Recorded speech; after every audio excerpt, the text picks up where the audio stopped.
Значи, затоа и апелираме, нели, во секоја емисија и во оваа емисија ќе кажеме дека особено е битно пациентите кои што се под ризик, а тоа се диабетичарите, потоа пациентите со нерегулирана хипертензија, со нерегулирани маснотии. Значи, задолжително да се прават кардиоваскуларни прегледи кои што ќе ни каже во каква состојба е срцето, но и во каква состојба е аортата и зидот на аортата. Кажав и на почетокот, оваа болест или оваа состојба нема симптоми во почеток и многу е битно прегледот да биде направен навреме, за навреме да биде откриена болеста и со тоа пациентот ќе добие навреме хируршка интервенција и ќе биде излечен. И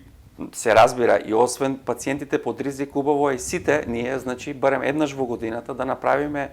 кардиоваскуларен преглед, со што, освен на аортата, би ги открили и сите други придружни болести кои што може да ги има во нашиот организам, а ние да не бидеме свесни за тоа.